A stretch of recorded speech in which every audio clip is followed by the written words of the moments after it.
26/11 हल्ल्याचा मास्टरमाइंड तहव्वूर राणाला अखेर आता भारतामध्ये आणण्याची प्रक्रिया सुरू झालेली आहे। आज रात्री उशिरापर्यंत किंवा उद्या पहाटेपर्यंत त्याला आता भारतात आणण्यात येईल, परंतु भारतात आल्यानंतर त्याची सर्वात आधी दिल्लीच्या NIA कस्टडीमध्ये त्याची रवानगी केली जाईल। तिथे काही चौकशी होतील, कागदपत्रांची छाननी होईल, त्याच्यानंतर त्याला मुंबईमध्ये आणण्यात येणार असल्याची देखील माहिती मिळते। आता मुंबईमध्ये आणल्यानंतर त्याला ठेवणार कुठे असाही प्रश्न या निमित्ताने उपस्थित होतो, तर ती मुंबईमध्ये आणल्यानंतर त्याला आर्थर रोड जेलमध्ये ठेवलं जाणार। आता हे आर्थर रोड जेलच का? कारण या आर्थर रोड जेलमध्ये या 26/11 घटनेशी अनेक काय म्हणू त्याला आपण अनेक नातं एक प्रकारचं तयार झालेलं आहे। कारण मी नातं यासाठी म्हणतोय कारण या घटनेमधला जो जिवंत दहशतवादी होता मोहम्मद अजमल कसाब, या कसाबची रवानगी या आर्थर रोडच्या अंडा सेलमध्ये करण्यात आलेली होती आणि त्याच अंडा सेलमध्ये आता या तहव्वूर राणाला सुद्धा ठेवण्यात येणार असल्याची माहिती आता काही वेळापूर्वी इथे मिळालेली आहे। आणि त्यानंतर आता या सगळ्या गोष्टींचा जो काही या प्रकरणाचा जो काही खटला आहे तो आता मुंबईमध्ये चालणार असल्याची देखील आता माहिती मिळते।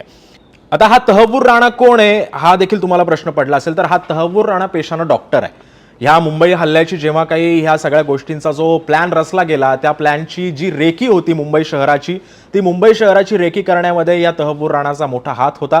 पवईमधल्या एका भागामध्ये तो वास्तव्य करत होता या हल्ल्याच्या आधी, आणि जो अमेरिकन दहशतवादी आहे डेव्हिड हेडली, या हेडलीच्या तो वारंवार तो संपर्कामध्ये होता। तो एक प्रकारे या हल्ल्यामध्ये त्याचा साथीदारच होता असं म्हटलं तरी वावगं ठरणार नाही, कारण मुंबई दहशतवादी हल्ल्याच्या आधी राणा आणि हेडलीनं अनेकदा बैठकाही केलेल्या आहेत, दोघांच्या मीटिंग्स झाल्या होत्या आणि या मीटिंगमधून या शहराची रेकी केलेली होती आणि मुंबईमध्ये काय घडणार काय होणार याची देखील माहिती या दोघांना होती। या हेडलीनं काय केलेलं आहे, या डेव्हिड हेडलीनं अनेकदा अमेरिकन यंत्रणांसमोर जेव्हा त्याची चौकशी झाली, या चौकशांमध्ये सुद्धा त्यानं अनेकदा या तहव्वूर राणाचं नाव घेतलेलं आहे।